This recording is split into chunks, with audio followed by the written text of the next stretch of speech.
my name is Fame and welcome back to another video. Sorry if I sound a little sad, I am quite tired, I've been a little under the weather, but I still wanted to get this video out because I have been pushing it aside due to my Delicious in Dungeon hyperfixation taking complete and utter control of my life. I wish I was joking. Let's see. I have filled all these pages right here up since I've drawn these. And that's not including the stuff I didn't add in here, so I've been drawing a lot. And I have been writing. But in today's video, we are going to be going into depth about these characters. I already went over their backstories. So in today's video, I'm going to get into like personality types, the weapons they carry, how the two characters met, as well as a relationship chart I made. And I'm also going to be introducing another character that I recently, well, not recently, but after the previous video I made, just decided to make. So I'll also be adding that. And I might ramble on about the other characters while I talk about this too, because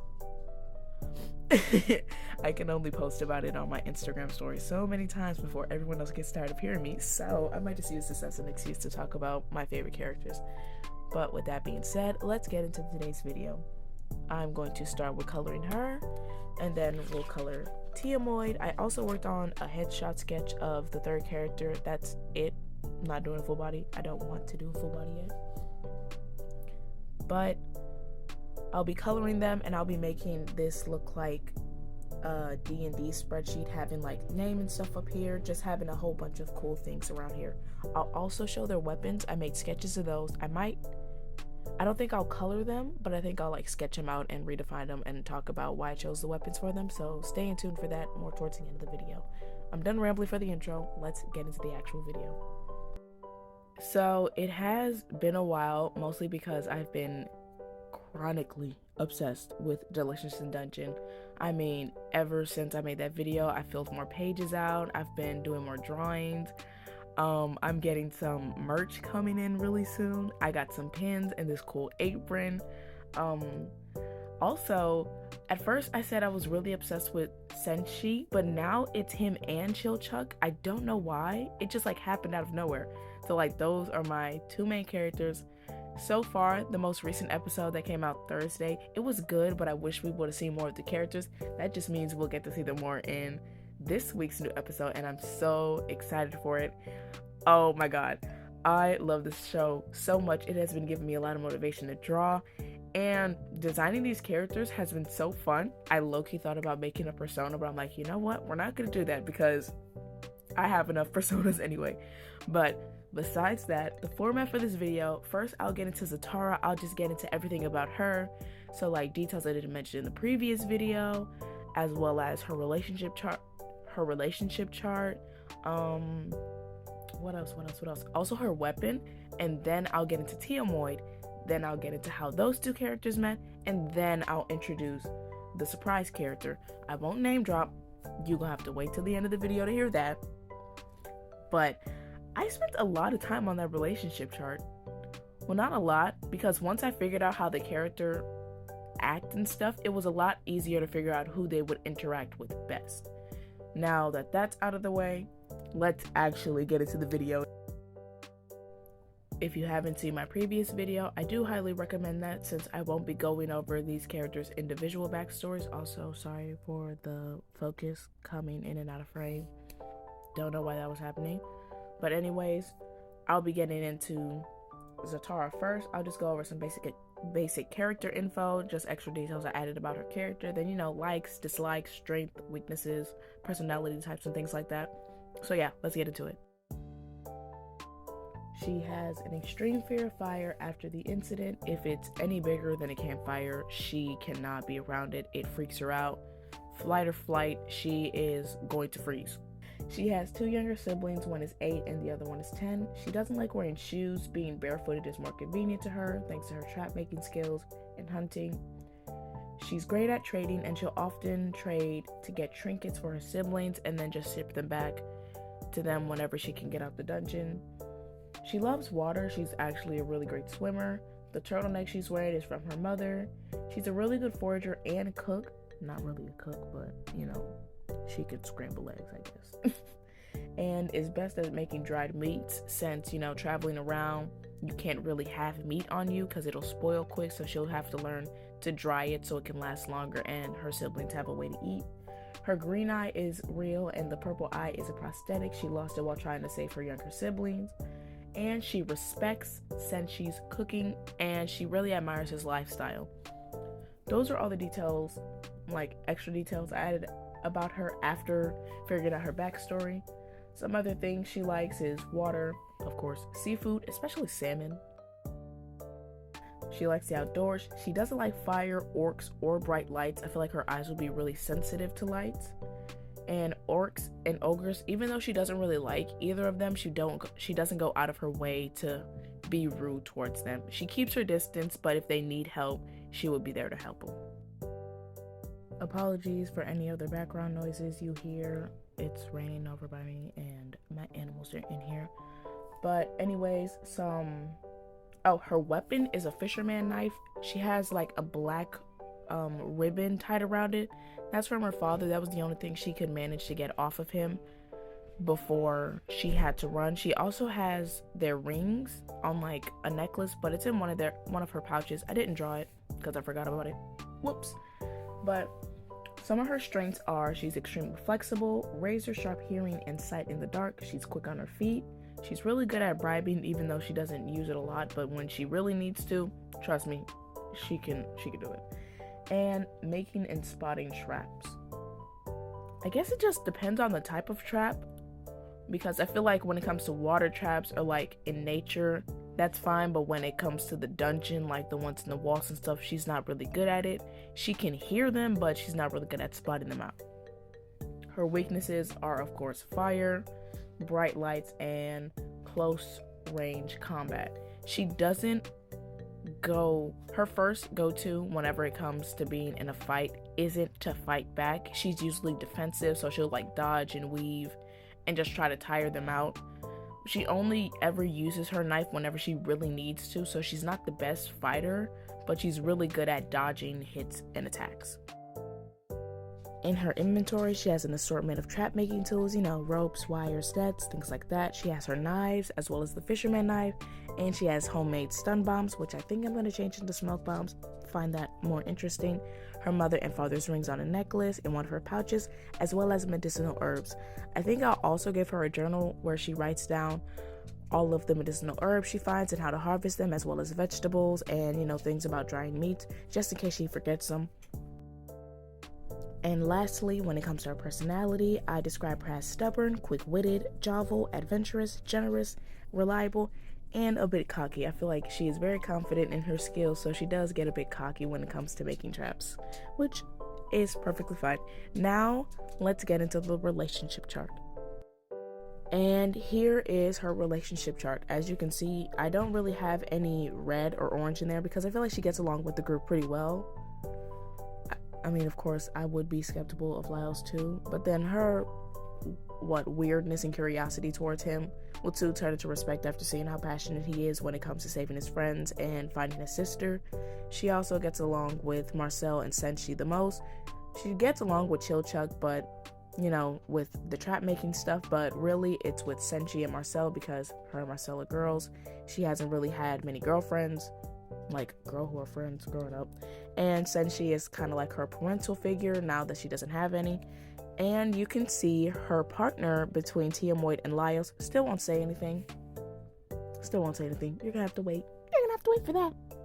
That's all I have for her, and we'll get into Tiamoid as soon as these last couple minutes of drawing goes by.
Now it's time to get into ya boy, the the Hulk from medieval ages, Tiamoid.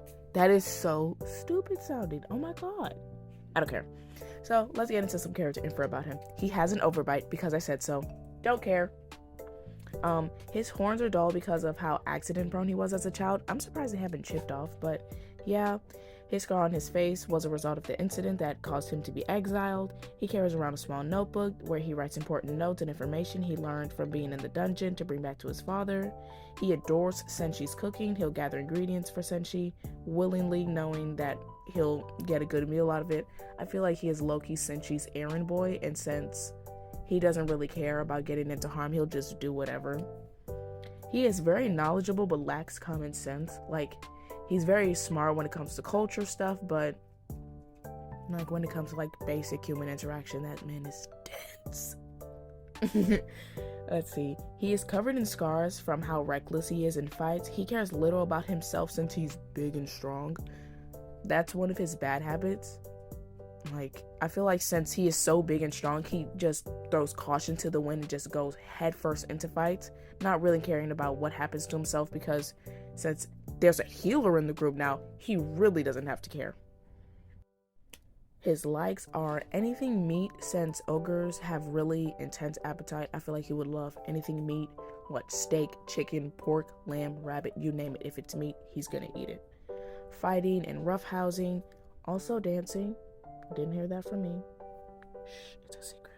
He doesn't like the cold, being bossed around, or half-foots. Most of his dislike towards half-foots have to do with him being closed off in a tribe. He sees anybody smaller than him as weak, so he sees half-foots as like the weakest out of everyone else. I'll get into how he feels about Chillchuck later, so don't worry. As for his weapon, I gave him a battle axe because that's what my boyfriend wanted to give him, and I'll show an image of the battle axe up here. It's his father's battle axe, but since he is extremely reckless, it's like on the verge of breaking.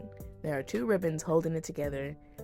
Without him, yeah, homeboy would be without a weapon, but he gets into like physical fights a lot, so I feel like even without his axe, he can still cause crazy damage. His strengths are close range combat, increased stamina, overall strength. His weaknesses are long range weapons, since he's not good at anything that's not, face to face with him. He's better with his hands and his axe than anything else.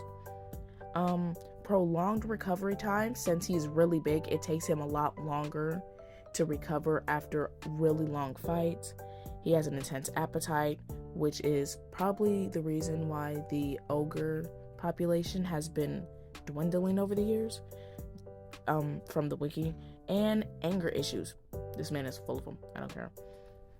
His inventory, he just has a battle axe, a chain from his mother that I forgot to draw, because I forgot. Whoops. And a journal that he keeps down really important notes. As for his personality, he is hot-headed, brave, resilient, adaptable, bold, and humorous, and annoying.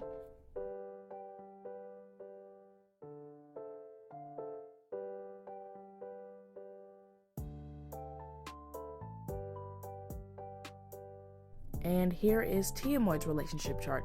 Since the group knows Zatara more than they know Tiamoid, they favor her more than him, and the same thing goes with him.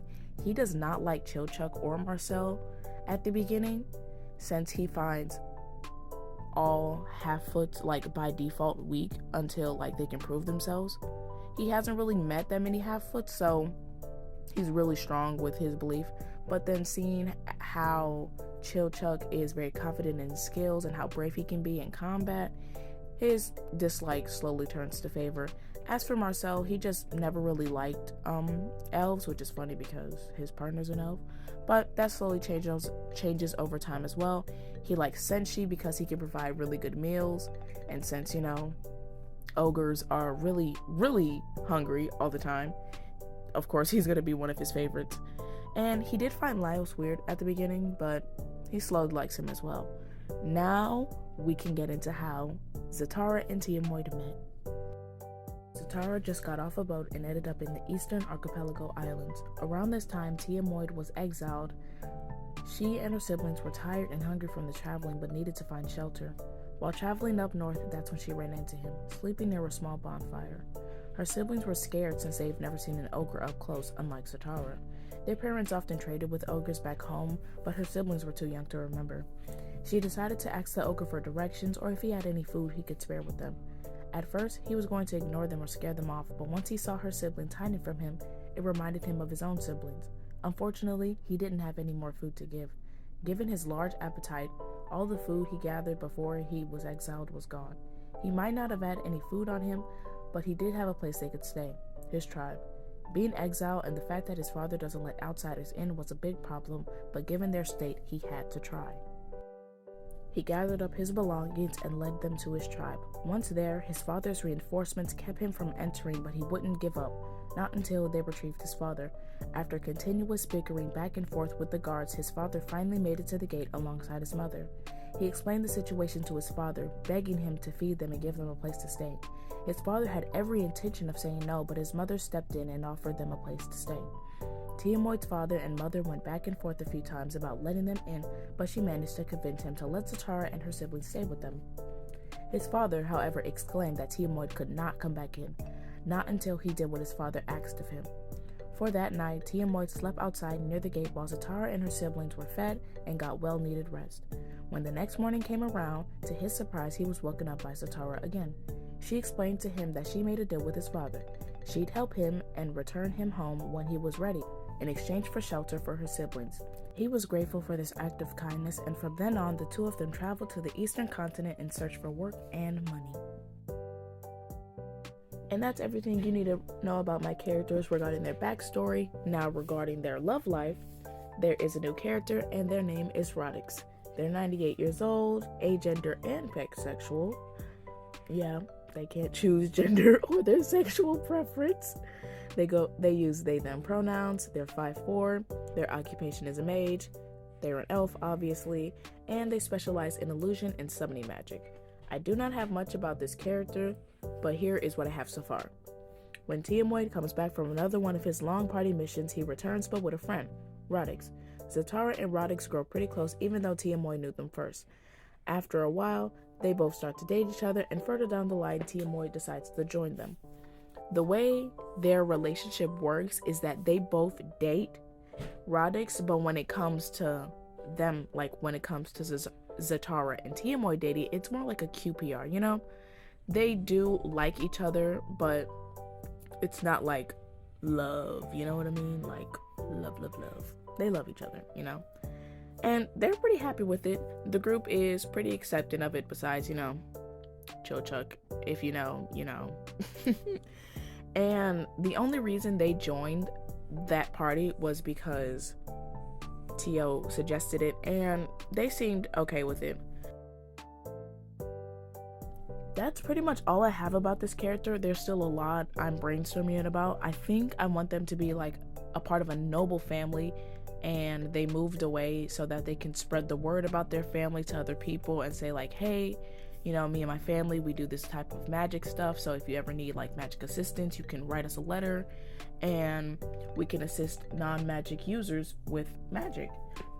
That's pretty much how they get big. It could change. I'm probably gonna change it, I don't know.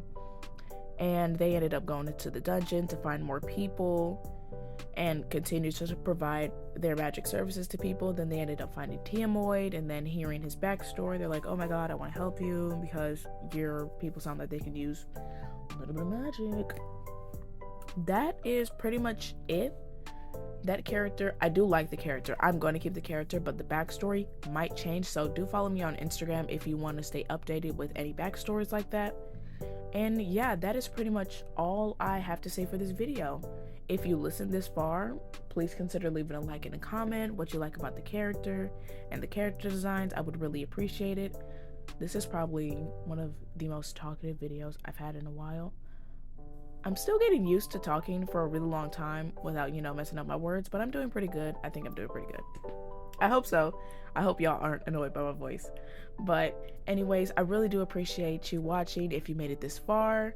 consider leaving a like, comment, subscribe if you want to see more of this content. I do have a couple other videos in the making. Well, like in the brainstorming process. I haven't recorded them yet. And yeah, that's all I have to say. Enjoy these last little bits of me finishing up my characters and showing them off. And thank you guys so much for watching, and I'll see you in the next video. Bye!